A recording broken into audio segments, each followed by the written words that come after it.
Hey friends, welcome back to the podcast. I'm glad you're here today because we're diving into something that I think is both fascinating and practical. We're talking about the blue zones. Now, I gotta pause to give a quick shout out to Carissa if you're listening. Thank you for the idea for the show. We had a great conversation one day at work about health and well-being and longevity and how the health of a community requires community. Anyway, she suggested that I do a podcast episode about the blue zones. So, thanks for the idea. Now, if you've never heard that term before, it's not a vacation destination or a diet plan. It is a term that researchers use to describe areas of the world where people live significantly longer, healthier lives than average. And here's the kicker. It's not just about genetics or eating enough kale or the latest supplement. The secret, their entire way of life. Things like daily habits, relationships, movement, purpose, and a shared culture that makes healthy living the norm. Now, as someone who works in a professional environment where productivity, deadlines, and service are a big part of the job, I get that we can't exactly replicate a little Sardinian village in our office, but what if we took the principles of blue zones and adapted them to our own lives and to how we build workplace culture? What if the secret to longevity and joy wasn't something you had to do alone, but something that we create together? Let's break it down. Are you a busy woman in leadership who feels pulled in 1,000 directions? Do you wrestle with perfectionism, people-pleasing, or never feeling like you're enough no matter how successful you are on paper? Are you longing for more time, more peace, and more energy to live and lead the way God intended? Sister, you are right where you need to be. Hi, I'm Tanya, a wife, mom, healthcare leader, Christian life coach, and functional health practitioner. I spent decades hustling for my worth through achievement and approval, only to end up burned out and exhausted. But God showed me a better way, a grace-fueled way. And now, I help women just like you break free from people-pleasing and overwhelm, lead well, live well, and be well. Here, we blend spirit-driven success with practical leadership, wellness, and mindset strategies so that you can multiply your time and impact without sacrificing your health or your family. If you're ready to lead well, live healthier, and finally find the peace and purpose God has waiting for you, you are in the right place. So roll up your sleeves, sister friends. It's time to reclaim your time, restore your joy, and lead from grace. The concept of blue zones came from researcher Dan Buettner, who studied communities around the world where people routinely live past 90 and sometimes past 100 years of age in good health. He identified 5 different regions. One is in Okinawa, Japan. One is in Sardinia, Italy. Nicoya Peninsula, Costa Rica. Icaria, Greece. And Loma Linda, California, which is home to a large community of Seventh-day Adventists. Now, in these places, chronic disease rates are really low, quality of life is really high, and people don't just add years to their life, they add life to their years. And while the locations are different, there are a lot of commonalities in their lifestyles. So, in these blue zones, you'll see patterns, simple, sustainable habits that weave health into their daily life. First of all, they move naturally. Now, we're not talking about gym memberships. We're talking about people walking, gardening, carrying their groceries, climbing the stairs, and working with their hands. Movement isn't scheduled. It is just a part of life. Second, they have purpose. They wake up knowing that they have a reason to get out of bed. Whether it's caring for their family, serving in their community, passing on traditions, or even tending the garden, they live with a sense of meaning. Third, they find ways to de-stress. In other words, they have rhythms that bring their stress down every day. They build in little pauses to rest and reset. Maybe they're sharing tea with a neighbor, having a short prayer, or a sunset walk. These moments bring them into their parasympathetic rest and digest state, and these moments lower stress and keep them steady. The fourth thing you see in these communities are that they eat in moderation. They stop before they are stuffed, and they eat nutrient-dense whole foods. Meals are made mostly from whole, plant-based foods with moderate portions. Meat is occasional, processed foods are rare, and meals are often shared with each other. Now, I'm going to pause to take a little break here. We do see plant-based diets to be a high trend in these places.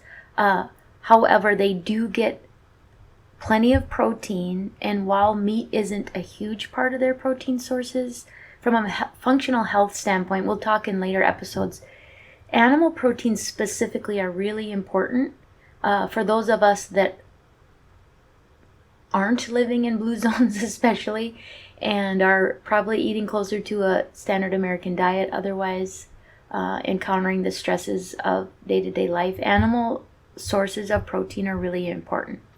Okay, off that aside. Number 5, one of the habits that we see or part of the lifestyle is a sense of faith and belonging. Almost all of these communities have regular spiritual or faith-based practices that anchor their lives and give them perspective. A perspective that goes beyond themselves. Number 6, they surround themselves with the right people. In other words, they surround themselves with people who support and share their values, their habits, and their mindsets.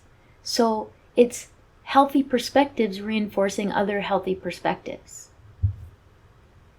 And finally, they prioritize family.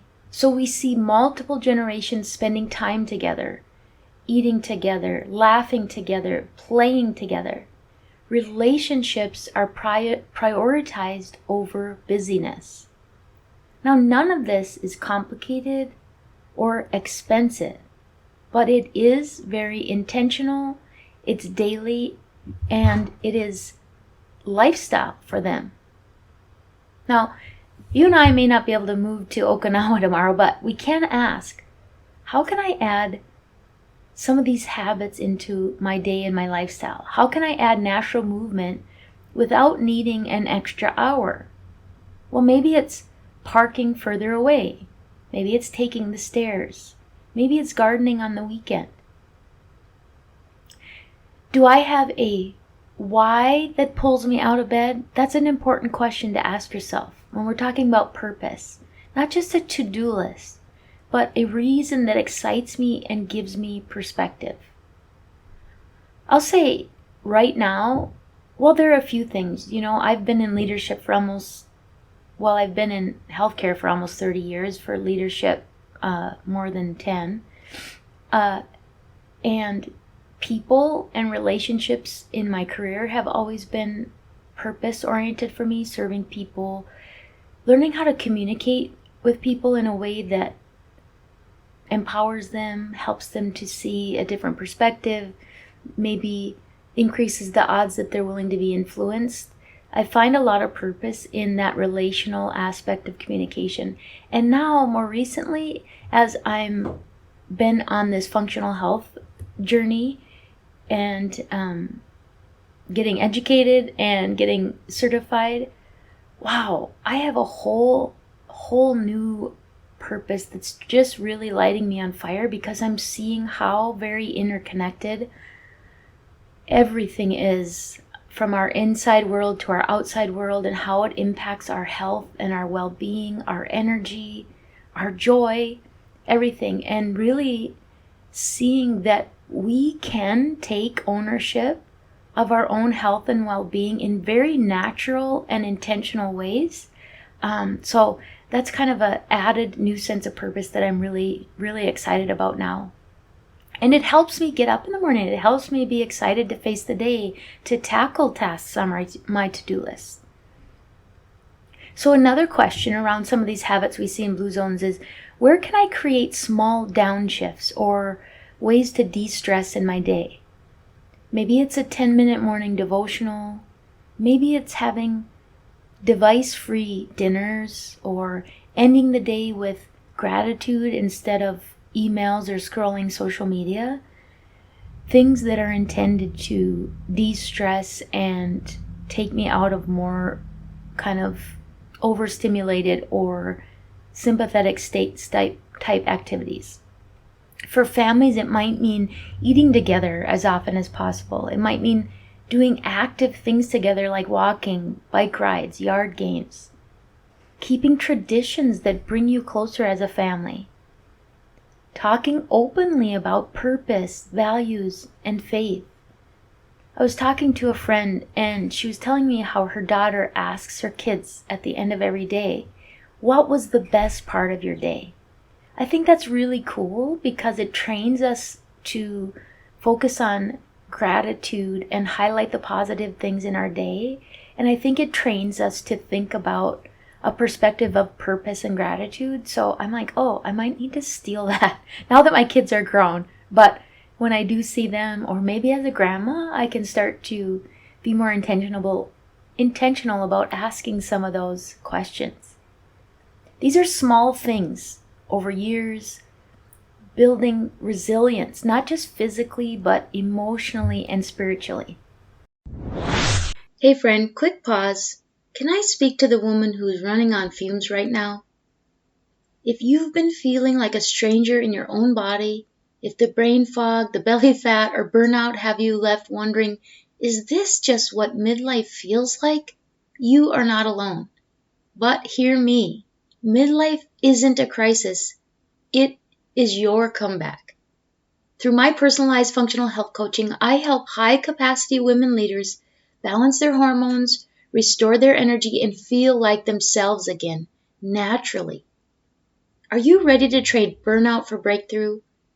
If so, join my waitlist at gracefilledleader.com/health. That's gracefilledleader.com/HEALTH. Now, here's where it gets interesting. Health and longevity in blue zones happen because the culture supports it. It's not a solo effort. You can apply that same truth to the workplace. In any professional setting, especially in fast-paced, high-responsibility fields, a healthy culture isn't built by one person. It takes a team that's committed to shared values, mutual respect, and behaviors that protect both performance and people. So let's think about practical ways to kind of blue zone our work culture. Maybe making movement natural and normal. So encouraging people to take breaks, get out, go for a walk. Maybe it's having standing meetings or huddles, or just allowing for quick little step away breaks. Maybe it's taking the stairs, walking to a coworker's desk instead of sending an email, standing for part of your meetings instead of sitting all the time. How do we create purpose beyond productivity? Remind your team how their work serves a bigger mission, not just the bottom line for the organization. Connect your team's daily work to the mission. When your people know why their role matters, they're more likely to stay engaged. Find ways to de-stress. So for yourself, maybe it's scheduling realistic breaks and then respecting them like any other appointment. Create small moments where stress can reset before it spirals out of control. Little micro breaks really make a big difference. Even 30 seconds of just some intentional deep breathing before a difficult conversation can shift your tone, can shift your kind of internal environment, and it can really shift your team's response or your team member's response or that person that you're having a difficult conversation with. Create opportunities for social connection in the workplace. Build in relational moments, team lunches, recognition, check-ins that aren't only about tasks, but maybe it's asking about people's kids or something that they enjoy in their life outside of work. And finally, consider attitude part of the cultural currency. A single person's negativity can spread really fast, but so can encouragement. Protect the culture by modeling and reinforcing respectful communication, gratitude, and grace under pressure. The truth is, a healthy work environment doesn't mean there's never conflict or there's never hard days. It means that the norm is constructive behavior, respectful communication, and looking out for each other's well-being. Just like people in blue zones live longer because their environment supports it, your workplace culture determines how sustainable your team's energy, performance, and health will be. I'm not going to lie, I have areas in the settings that I oversee that have big opportunities for improving the work culture. But it is going to take a team effort. I can't do it alone. My leaders can't do it alone. It's going to require team commitment. If you want a team that doesn't just survive but thrives, you can't have one person trying to hold it all together while others opt out. Longevity in life and work comes from shared ownership of the culture. As Galatians chapter 6 verse 9 reminds us, let us not become weary in doing good, for at the proper time we will reap a harvest if we do not give up. Whether we're talking about physical health, family life, or team culture, the daily habits we plant and tend together will bear fruit over time. One of the most striking things about the blue zones is that these healthy habits aren't sustained by one super disciplined individual trying to change everything on their own. They are sustained because the whole community is living them out together. The same is true for a healthy work culture, a healthy home, a healthy family. If you've ever been in a toxic workplace, you know that it doesn't just take one bad leader to create it. It takes a mixture of attitudes, behaviors, and sometimes even silent bystanders to allow unhealthy patterns to take root. On the flip side, creating and sustaining a healthy work culture requires a team effort. Leaders set the tone, but the team sustains it. You can model boundaries, kindness, and respect, but you need others to embrace and live them out day to day. Peer influence is powerful. Just like in the blue zones, the people you spend time with influence your habits. At work, teammates who show grace, celebrate wins, and address problems respectfully raise the bar for everyone else. There needs to be shared responsibility for the atmosphere. It's not enough to say, well, HR will handle it, or that's management's job. Every team member has the ability to make interactions healthier or more toxic based on their own words and actions. It's important to celebrate the right things. When the team collectively values kindness, collaboration, and solutions over gossip and blame throwing, it shifts the culture from the inside out. In other words, a healthy workplace culture is just like a blue zone. It thrives because everyone is participating, not because one person is working themselves to exhaustion to carry the whole thing. Friend, you don't have to overhaul your entire life or workplace in a week. Start with 1 or 2 habits, both personally and as a team, and commit to them. Remember, longevity isn't about years. It's about energy, joy, and purpose in the years that you have. That's something worth building together in your homes, in your community, and yes, even in your workplace. Until next time, my friends, lead well, live well, and be well. I pray this episode blessed you, spoke to you, or encouraged you in some way.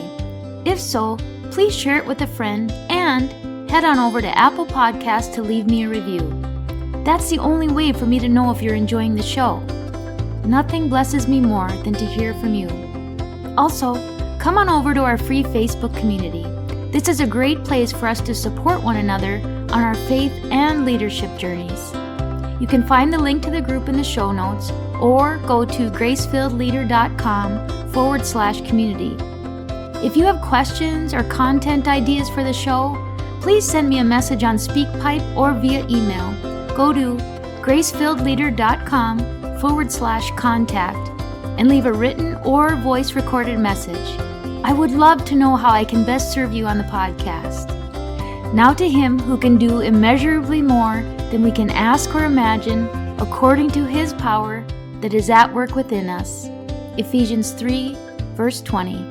Until next time, my friends, God bless.